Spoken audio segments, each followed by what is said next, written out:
Exercice numéro 2. Un oscillateur mécanique est constitué d'un ressort de raideur K égale à 30 Nm-1 et d'un solide de masse M égale à 0,6 kg, l'ensemble disposé horizontalement. À l'équilibre, le centre d'inertie G du solide occupe une position aux origines du repère. Au cours des oscillations, le solide est en oscillation et soumis à des forces de frottement F égale à moins HV.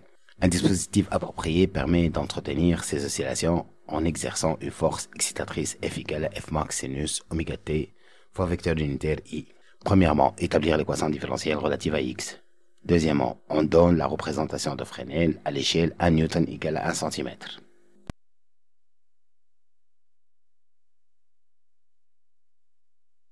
Petit a, associer à chaque vecteur Fresnel la grandeur qu'il représente. Petit b, déduire les valeurs de x max, oméga, h et phi de x.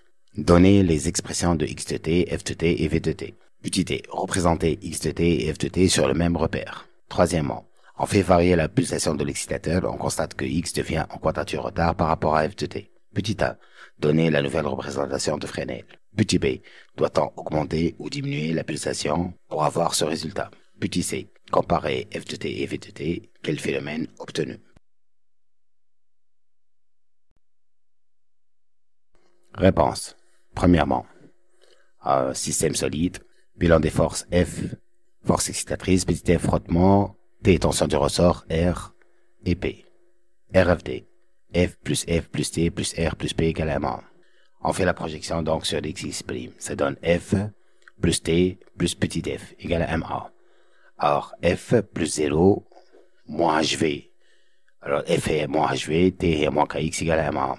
Ça donne F égale à M1 plus HV plus KX. Donc F égale à MD carré X sur dt carré plus HDX sur dt plus KX. Alors F max sinus de pi T plus phi égale à M d carré X sur dt carré plus HDX sur dt plus KX. C'est l'équation différentielle d'un oscillateur mécanique en régime forcé. Deuxièmement, petit a.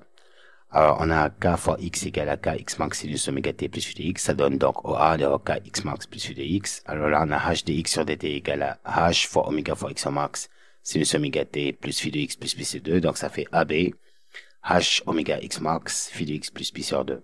Le M d carré X sur dt carré, ça fait M oméga carré X max sinus oméga T plus phi de X plus pi. Il correspond à BC, M oméga carré X max phi de X plus pi. Alors, F égale à F max sinus oméga T plus phi, ça fait V1 plus V2 plus V3 égale à V égale à OC. Il représente donc F max 0. Alors, petit b, on a d'après le graphe donc Kx max égale à 3 cm. Donc, selon le schéma, ça devient 3 newtons. Donc, X max égale à 3 sur K égale à 3 sur 30 égale à 0,1 mètre. Alors, le M oméga carré X max est égal à 6 cm. D'après le schéma, donc, il deviendra 6 Newton, donc oméga carré, ça donne 6 sur M x max, ça fait donc oméga égale à racine de 6 sur M x max, ça fait 10 radians seconde moins 1. Alors le H oméga x max égale à 3 cm, ça fait 3 newtons, donc H égale à 3 sur oméga x max, ça fait 3 kg seconde moins 1.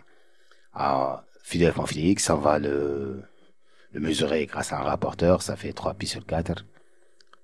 Donc, phi de x égale à moins 3 pi sur 4 plus que phi de f égale à 0. Petit c, x de t égale à x max sinus oméga t plus phi de x. Donc, x max c'est 0,1, l'oméga 10 ou le phi de x moins 3 pi sur 4, ça donne donc 0,1 sinus 10 t moins 3 pi sur 4. F de t égale à f max sinus oméga t plus phi. Alors, le f max c'est 4 ou l'oméga 10 phi de f 0, ça donne donc 4 sinus 10 t. V de t, c'est dérivé de x sur dt, ça donne x max oméga sinus oméga t plus phi de x plus pi sur 2. Donc, x max fois oméga 0, 1 fois 10, ça fait 1. Phi de x moins 3 pi sur 4 plus pi sur 2, ça donne moins pi sur 4. Donc, v de t égale à 1 sinus 10t moins pi sur 4. Alors, petit t. Alors, pour tracer ces courbes, donc, on fait f0 égale à f max sinus 0, ça donne 0. Donc, la courbe va commencer à partir du point 0. Cosinus 0 égale à 0, donc le courbe est croissant. Donc après t sur 4, on a un maximum. Après t sur 2, on a 0. Après 3t sur 4, on a un minimum. Et après une période, on a donc 0. Et on continue à tracer comme ça. Donc, de même pour x. Donc x de 0, ça donne x max sinus moins 3 pi sur 4. Ça donne donc moins racine de 2 sur 20. Or, cosinus moins 3 pi sur 4 négatif, donc la courbe commence à partir de moins racine de 2 sur 20 et va donc se diriger vers le bas. Donc, le maximum va être à t0 sur 8. Après un quart de période, ça va être 0. Après un autre quart de période, ça va être donc un maximum, etc., etc. Et on trace la courbe. J'ai choisi une échelle, donc 1 cm pour 2 newtons pour F de t et 1 cm pour 0,1 mètre pour la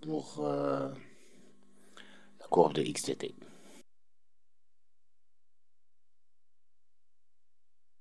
Troisièmement, petit a, x de t est en quadrature de retard par rapport à grand F de t. Donc, phi de f moins phi de x égale à pi sur 2. Donc, résonance de vitesse. Et ainsi, donc, la construction de Fresnel, donc, est la suivante. Petit b. Alors, phi de f moins phi de x égale à 3 pi sur 4. Donc, supérieur à pi sur 2. Donc, oméga 0 inférieur à oméga. Donc, il faut diminuer oméga pour que oméga 0 soit égal à oméga. Petit c, phi de f moins phi de x égale à pi sur 2, donc phi de f moins phi de x, c'est phi de v moins pi sur 2, donc égal à pi sur 2.